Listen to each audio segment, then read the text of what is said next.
সুখদেব গোস্বামীকে প্রণাম করলেন। দেখবেন এই ভাগবতে একমাত্র শ্রীকৃষ্ণ উবাচ বা ভগবান শ্রী ভগবান উবাচ, আর আছে শ্রী শুক উবাচ। আর কারো নামের আগে শ্রী শব্দ নেই। কোথায় পাবেন না শ্রী পরীক্ষিত উবাচ, এই কথা লেখা নেই। শ্রী বিদুর উবাচ লেখা নাই, শ্রী মৈত্রী উবাচ লেখা নেই, কিন্তু শ্রী শুক উবাচ লেখা আছে। কেন বললেন? এখানে শ্রী শব্দের অর্থে রাধারানীকে বোঝানো হয়েছে। যদিও আমরা সবাই সাধারণ অর্থে শ্রী শব্দের লক্ষ্মীকে বুঝি, কিন্তু এখানে রাধারানীকে বোঝানো হয়েছে। কারণ বলে সুখদেবের শ্রী গুরুদেব যে রাধারানী, সুকমণির গুরুই হলেন রাধারানী।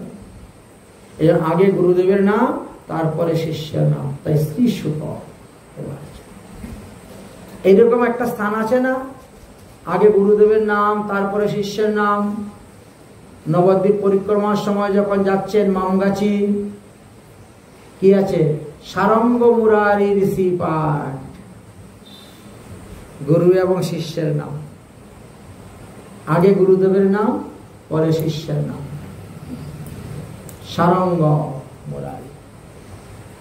মহাপ্রভু যখন বিদ্যানগরে লেখাপড়া করতে, বিদ্যানগর পার হওয়ার পরেই যেতে হয় আমাদেরকে, বিদ্যানগরে লেখাপড়া করতেন, তখন সারঙ্গ দেব অত্যন্ত বৃদ্ধ হয়ে গিয়েছিলেন। সেবিত বিগ্রহ আছে। তো মহাপ্রভু বলতেন, মহারাজ আপনি তো বৃদ্ধ হয়ে গেছেন, আপনার নিত্যধামে চলে যাওয়ার পরে আপনার শ্রী বিগ্রহের সেবা পূজা কে করবে? তার জন্য তো কমসে কম একটা শিষ্য বানিয়ে রাখেন।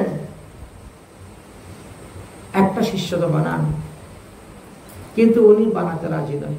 কারণ শিষ্য যদি পাপ করে, সেই পাপ গুরুকে বহন করতে হয়। বাবা, আমার নিজের পাপই আমি নিজে বহন করে শেষ করতে পারছি না, আর একজনের পাপ ঘাড়ে নিব কেন? এই ভয়ে তিনি কাউকে শিষ্য বানাতেন না। একেবারে বৃদ্ধ হয়ে গেছেন, তাও তিনি নিজের হাতেই ঠাকুর সেবা করেন। একদিন তো মহাপ্রভু বড় জিদ করেছেন, হাত ধরে, এখনো সেই বৃক্ষটা জীবিত আছে, সেই বৃক্ষের নিচে বসেছেন। সারঙ্গ মুরারি শ্রীপাঠে দেখবে সেই বৃক্ষটা এখনো জীবিত আছে। আপনি কথা দেন, কালকে সকালবেলা ঘুমের থেকে উঠে যার মুখ দেবেন তাকে দীক্ষা দিবেন। আমি কালকে স্কুলে আসার পরে দেখি যে তোমার শিষ্য একজন হয়ে গেছে, কথা দাও। কোন দিন আপনি নিত্যধামে চলে যাবে, তো বিগ্রহ সেবা কে করবে আপনার? তাই একটা শিষ্য বানিয়ে যান, শিষ্যের উপরে সেবা ভার অর্পণ করেন, কথা দেন। এখন তো তিনি পড়েছেন বড় বিপদে, তখন মহাপ্রভুকে কথা দিলেন, ঠিক আছে আগামী করল সকালবেলা ঘুমের থেকে উঠে আমি যার মুখ দর্শন করব তাকেই আমি দীক্ষা দিব।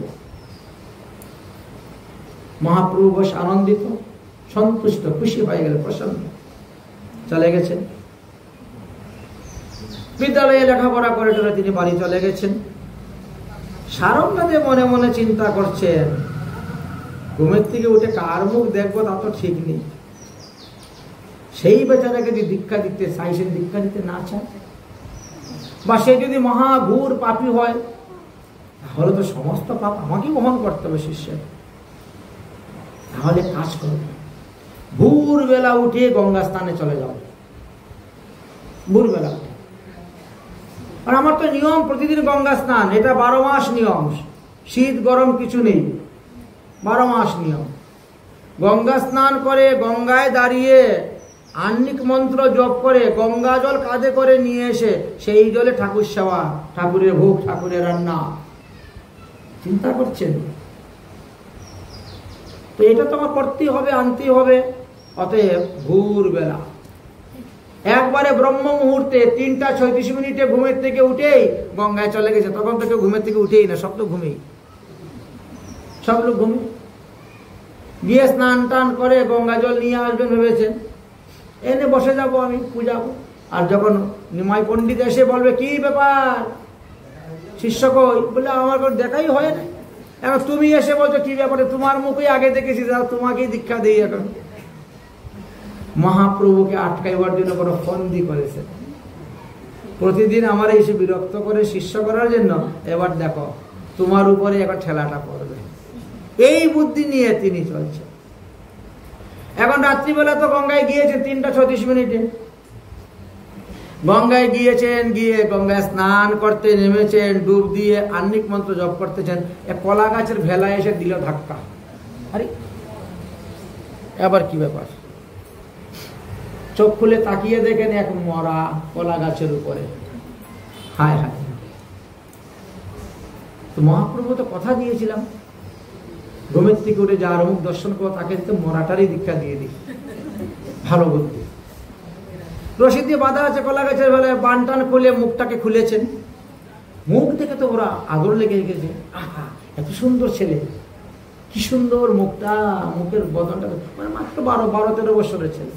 12 বছর হয় নাই পূর্ণ, আরো কম, 10-11 বছরের ছেলে। মস্তক মুন্ডন, দাদুর সঙ্গে তিলক, গলায় তুলসীর মালা, যজ্ঞ পবিত্র গলায়।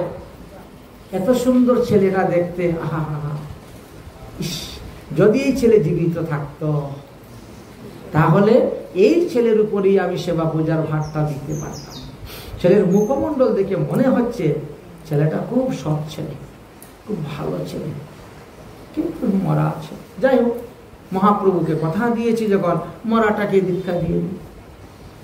তিনি কি করলেন, ওই রস তুললেন, গঙ্গার রস, তিনার সম্প্রদায়ের তিলক, তারটা আগেরটা মুছে দিলেন, আর তিনার সম্প্রদায়ের তিলক তিনি করে দিলেন, করে দিয়েছেন। দিয়ে তুলসীর মালা নিজের গলার থেকে খুলে 2 পেশ মালা গলায় পরিয়ে দিয়েছেন, আর দক্ষিণ কর্ণে দীক্ষা দিয়ে দিয়েছেন। দীক্ষা দিয়ে এবার জল ভর্তি করে নিয়ে যাবেন, মরা জীবিত হয়ে গেছে। বাবা বাবা আমাকে নিয়ে যাও, আমাকে নিয়ে যাও, আমাকে ফেলে যেও না। ভয় পেয়ে গেছেন, ওরে বাবা এটা ভূত হয়ে গেল নাকি। মরা জীবিত হয়ে গেছে, মানে দীক্ষার দ্বারা পুনর্জীবন হয়, নতুন জীবন হয়। এই জন্য দীক্ষা সংস্কারটা কোনো সাধারণ সংস্কার নয়। এই দীক্ষা সংস্কারটা 16 সংস্কার হইতেও আরো শ্রেষ্ঠ।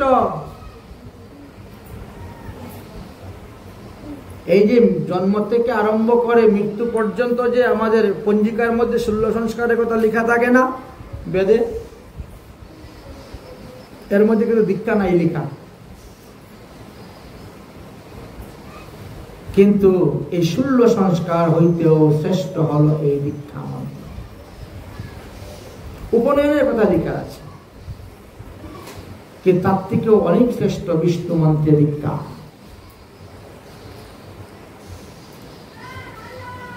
এইবার দীক্ষা যখন পালো, তারপরে তাকে নিয়ে আসলেন, এসে জিজ্ঞাসা করলেন, বাবা তুমি কে, কি নাম তোমার, তুমি কেমন করে মারা গিয়েছিলে? কিন্তু কিছুই বলতে পারে না, সবাই ভুলে গিয়েছে, কোনো কিছু তার মনে নেই, সব ভুলে গিয়েছে। কি করা যাবে? যাই হোক, আসো। এবার ঠাকুর ঘরে নিয়ে বসিয়েছেন, দেখো কিভাবে চন্দন ঘষতে হয়, কিভাবে পঞ্চপাত্র স্থাপন করতে হয়, কিভাবে শঙ্খ স্থাপন করতে হয়, ঘণ্টা স্থাপন করতে হয়, দ্বিপদী স্থাপন করতে হয়, প্রত্যেকটি বিধান আছে, বিধি আছে, দেখাচ্ছে।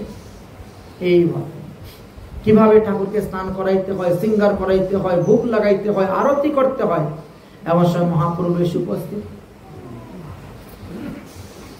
সারঙ্গদেব, সারঙ্গদেব, কোথায় আপনার শিষ্য দেখান?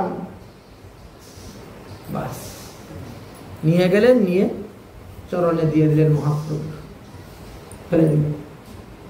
মহাপ্রভু যখন তাকে স্পর্শ করলেন, তখন তার পূর্ব স্মৃতি স্মরণ হয়ে গেল। কে তুমি, কি তোমার নাম? তখন পূর্ব স্মৃতি স্মরণ হয়ে গেছে। আমার নাম অমুক ছিল, আমার মা অমুক, বাবা অমুক, গ্রাম অমুক জায়গায়। আমার উপনয়ন সংস্কার হয়েছিল। উপনয়ন সংস্কারের করার পর আমি 7 ঘর ভিক্ষা করতে রওনা হয়েছিলাম, তখন সর্পাঘাতে আমার মৃত্যু। এখন সাপে মরা তো কেউ পুরায় না, সবাই ভাসিয়ে দেয়। তাই মা বাবা আমাকে কলা গাছের ভেলা করে ভাসিয়ে দিয়েছিল। গুরুদেব কৃপা করে আমাকে নিয়ে এসেছে। এই জন্য গুরু পিতা, তিনি আমার মা, তিনি আমার বাবা। আমি আর বাড়িতে ফিরে যাব না, সারা জীবন আমি তিনার সেবা করব। মহাপ্রভু তার নাম দিলেন মুরারি। সংবাদ পেয়েছিলেন, কথাটা তো ধীরে ধীরে চতুর্দিকে ছড়িয়ে গেছে। ওই ছেলের মা বাবা সংবাদ পেয়ে 1 মাস পরে তারা এসেছে, সংবাদ পেয়েছেন আমার ছেলে বেঁচে গেছে, জীবিত আছে, অমুক সাধুর কাছে এসেছেন নিয়ে। একটা মাত্র তো ছেলে নেওয়ার জন্য, কিন্তু ছেলে গেল না। আমি তো মরেই গেছি, তোমরা তো আমাকে ছেড়ে ভাসিয়ে দিয়েছো। এখন ইনি আমার মা, ইনি আমার বাবা, আমি ইনারই সেবা করব যতদিন জীবিত আছে। সে আগের মা বাবার কাছে আর গেলেন না, সারা জীবন থাকলেন, শ্রী বিগ্রহের সেবা করলেন, শ্রী গুরুদেবের সেবা করলেন। তাহলে গুরু আর শিষ্যের নাম একসঙ্গে এই কারণে, সারঙ্গ মুরারির শ্রীপাঠ। নবদ্বীপ মহিমামৃত গ্রন্থ পড়লে পরে পাবেন, বা গৌরমণ্ডল দর্শন গাইড বইয়ের মধ্যে দেখতে পাবেন। এখানেও কিন্তু শ্রী সুখদেব, শ্রী বলতে রাধারানী, আর সুখদেব বলতে ব্যাসদেবের পুত্র সুখমণি। সুখদেব কিন্তু 3 জন ছিলেন। এক সুখ হল ব্যাসদেবের পুত্র সুখ, এক সুখ হলেন লীলা সুখ, আর এক সুখ হলেন ছায়া সুখ। এই ছায়া সুখের কথা আলোচনা করা আছে শ্রীমদ্ ভাগবত মহাপুরাণের 9ম স্কন্ধের 21 অধ্যায়ের 25 নম্বর শ্লোক গেলে দেখতে পাবেন। ওই ছায়া সুখ বিয়ে করেছেন, তার ছেলে আছে, তার মেয়ে আছে, সংসার আছে, এবং তিনি মারাও গিয়েছেন। আমি নিজেও আগে বুঝতাম না। একদিন আমাকে একজন প্রশ্ন করেছে যে সুখদেব তো মারা গিয়েছেন, তো পরীক্ষিতের সভাতে কেমন করে বললেন? আমাকে এ কথা তো নাই। বলে হ্যাঁ, আমি তার প্রমাণ দিতে পারবো। বলে কোথায়? বলে মহাভারতে লেখা আছে সুখদেব মারা গিয়েছেন। তখন আমি খুঁজতে খুঁজতে তারপরে দেখলাম যে না, উনি হলেন ছায়া সুখ, যিনি মারা গিয়েছিলেন। এবং ভাগবতের 9ম স্কন্ধের 21 অধ্যায়ের 25 নম্বর শ্লোকেতে সেই ছায়া সুখের জন্ম কথা লেখা আছে। আর লীলা সুখ বলতে কাকে বোঝানো হয়েছে? লীলা সুখ বলতে কৃষ্ণ কর্ণামৃত গ্রন্থ যিনি রচনা করেছিলেন, ইনার নামও বিল্লমঙ্গল। কৃষ্ণ কর্ণামৃত গ্রন্থ, তিনাকে লীলা সুখ নামে উপাধি দেওয়া হয়েছিল। তাহলে এক হলেন লীলা সুখ, এক হলেন ছায়া সুখ, আর এক হলেন ব্যাস নন্দন সুখ। এই শ্রীমদ্ ভাগবত মহাপুরাণে কিন্তু ব্যাস নন্দন সুখের কথাই আলোচনা করা হচ্ছে। ব্যাস নন্দন সুখদেবকে বন্দনা করছেন, কি বলে? জং প্রজন্তাম মনুপেতাম উপেতি কৃত্তাম দৈপায়ন বিহর কাতরহা জুহাবো পুত্রেতি তন্ময়াতায়া তরবো হরিদেদো স্তং সর্বভূত হৃদয়াং মণিমানতু अस्मि। কেন ব্যাসপুত্র সুখদেবকে প্রণাম করলেন? বলেন যে ব্যাসপুত্র সুখদেব কোন সাধারণ ব্যক্তি নন, তিনি ভগবানের অংশ অবতার। কোথায় তিনার প্রথম জন্ম হয়েছিল? নিত্য গোলক ধামে। রাধারানীর সুখের জন্য ভগবান শ্রীকৃষ্ণ নিজের এক অংশ থেকে এই সুখদেবকে সৃষ্টি করে দিয়েছিলেন। রাধারানীর কথা কৃষ্ণের কাছে গিয়ে বলবে, কৃষ্ণের কথা রাধারানীর কাছে গিয়ে বলবে। এই জন্য শ্রীকৃষ্ণেরই এক অংশ এই সুখদেব গোস্বামী পাঠ। আর তিনি ভগবান শ্রীকৃষ্ণের কথাতেই মাতৃগর্ভ থেকে ভূমিষ্ঠ হয়েছেন। মাতৃগর্ভ থেকে ভূমিষ্ঠ হয়ে আমি শ্রীকৃষ্ণকে দর্শন করব, শ্রীকৃষ্ণকে প্রণাম করব, এটাই হলো তিনার বাসনা। সুখদেব গোস্বামী পাদ যখন ভূমিষ্ঠ হলেন, হওয়ার পরে তিনি পিতাকে প্রণাম করলেন, মাতাকে প্রণাম করলেন, ভগবান শ্রীকৃষ্ণকে প্রণাম করে তিনি বনের দিকে রওনা হয়ে গিয়েছিলেন। আমাদের যে 16 সংস্কারের মধ্যে কোন সংস্কার তিনার হয়নি। উপনয়ন সংস্কার পর্যন্ত তিনার হয় নাই। লৌকিক বৈদিক সমস্ত কর্ম অনুষ্ঠান তিনার বাকি ছিল। আর এমত অবস্থায় তিনি সন্ন্যাস আশ্রম সংকল্প নিয়ে নিলেন।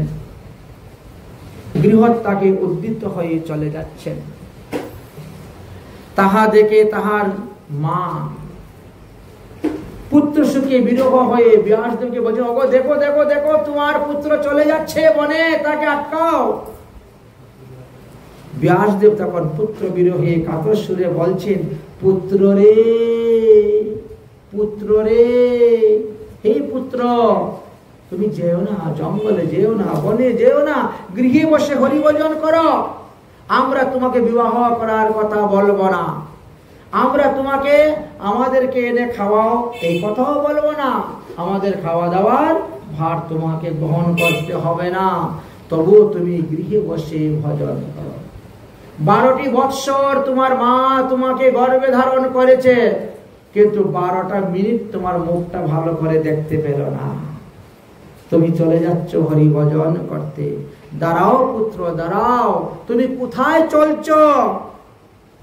এমন সময় ভগবান এই সুখদেব গোস্বামী কি করলেন? তিনি বৃক্ষর ভিতরে শক্তি প্রয়োগ করলেন।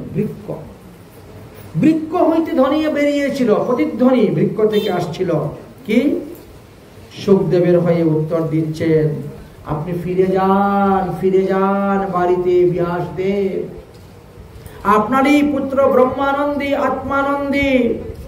অতএব তার পিছনে গেলে তাকে পাবেন না, বরং ভগবানের পিছনে যদি দৌড়েন ভগবানকে পাবেন। অতএব আপনি ফিরে যান, ফিরে যান। ব্যাসদেব তথাপিও ফিরলেন না। পরে যখন অপ্সরাগণের কাছ থেকে জ্ঞান লাভ করলেন, তখন তিনি ফিরে এসেছিলেন।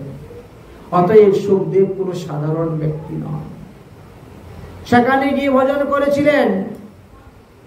সুখদেব গোস্বামী যখন হরিভজন করতে আরম্ভ করলেন, তখন দেবরাজ ইন্দ্র পর্যন্ত ভয় পেয়ে গেছিলেন।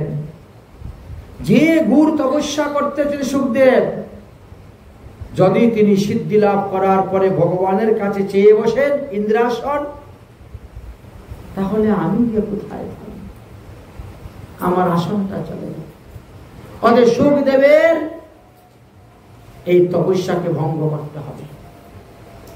এই জন্য তিনি অপ্সরাদেরকে পাঠিয়েছিলেন। মেনকা, তিলোত্তমা, এইরকম উত্তম উত্তম দেবীদেরকে পাঠিয়েছিলেন। কেউ কেউ বলেন যে মেনকা তো বিবস্ত্র অবস্থায় রাস্তার মধ্যে দাঁড়িয়ে অঙ্গভঙ্গি করতে শুরু করে দিয়েছিল সুখদেবের সম্মুখে। সুখদেব বলছেন, আমি জানতাম না নারী দেহীর দেহে যে এত সুন্দর। আচ্ছা, আর যদি কখনো পৃথিবীতে কর্মফলে এসে মনুষ্য হয়ে জন্মগ্রহণ করতে হয়, তো তোমারও ঘরেই জন্মগ্রহণ করো। অমনি সে লজ্জা পেয়ে দৌড় দিয়ে পালিয়েছিল। এই সুখদেব গোস্বামী জনক রাজার বাড়িতে পর্যন্ত গিয়েছিলেন। জনকের নিকট হইতে আত্মবিদ্যা শিক্ষা লাভ করার জন্য।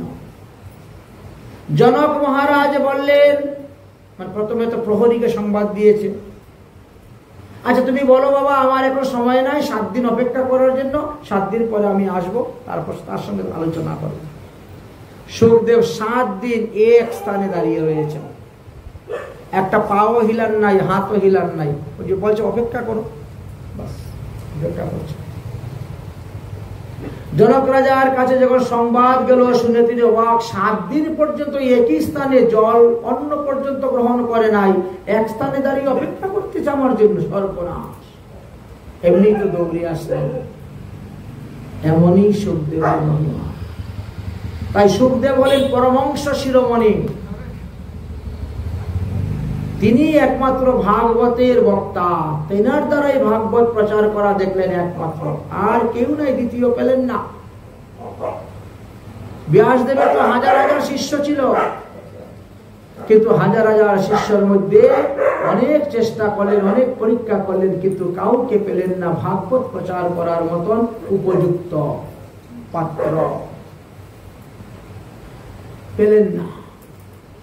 যার কারণে শেষে গিয়ে সুখদেবকে বন থেকে খুঁজে আনতে বাধ্য হলেন এবং এই ভাগবত কথামৃত তাকে দান করলেন।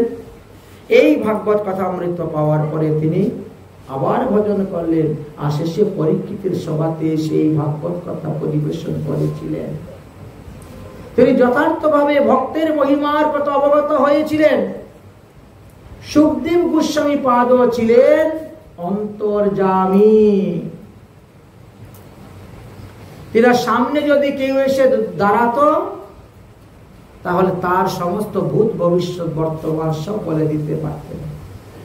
সে আমাকে কি বলতে চাচ্ছে, আমাকে দেখে তার মনে কি প্রশ্নের উদয় হচ্ছে, সব তিনি বলে দিতে পারতেন। তার প্রমাণ পরীক্ষিত মহারাজ বহু স্থানে পেয়েছেন। পরীক্ষিতের মনের মধ্যে মাত্র প্রশ্নের উদয় হচ্ছে, সুখদেব বলে দিচ্ছেন, পরীক্ষিত তুমি যা মনে মনে ভাবছো তা ঠিক। বলে দিচ্ছেন, তুমি এই কথা মনে মনে ভাবছো, এটা ঠিক। তাহলে লোকের মনের কথা তিনি বলে দিতে পারতেন। এই জন্য সুখদেব গোস্বামীকে অন্তর্যামী। সুখদেব গোস্বামী পাদের জীবনী কথা বিস্তারিত ভাবে বর্ণন করা আছে কৌশিক সংহিতায়। একটি সংহিতা আছে, আমাদের নাম হলো কৌশিক সংহিতা। যদি আপনারা কৌশিক সংহিতা সংগ্রহ করতে পারেন, তাহলে সুখদেব গোস্বামী পাদের জীবনী বিস্তারিত ভাবে আপনারা আস্বাদন করতে পারবেন। এই সুখদেব গোস্বামী পাদ যখন পরীক্ষিতের সভাতে ভাগবত কথা পরিবেশন করেছিলেন, সেই সময় এক পাশে বসে সুতমুনি এই ভাগবত কথা শ্রবণ করেছিলেন। সুতমুনি আমাদের দুজন আছেন। একজন সুতমুনির নাম ছিল লুমহর্ষণ নামক সুত। ইনাকে বলরাম তীর্থ ভ্রমণের কালে নৈমিষারণ্যে বধ করেছিলেন। আর ইনি হলেন দ্বিতীয় সুতমুনি, তার নাম হলো উরুশ্রবা নামক সুতমুনি। ইনি হলেন দ্বিতীয় সুতমুনি। অতএব এই যে সুতমুনি, তিনি এই পরীক্ষিতের সভাতে বসে ভাগবত কথা শ্রবণ করেছিলেন। ভাগবত কথা শ্রবণ করার পর তিনি তীর্থ ভ্রমণে বেরিয়েছিলেন।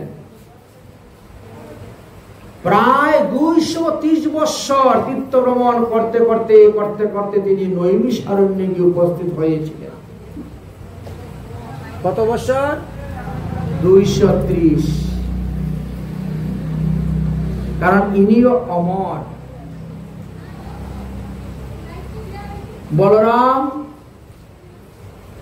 ইনাকে আশীর্বাদ দিয়ে অমর করেছেন।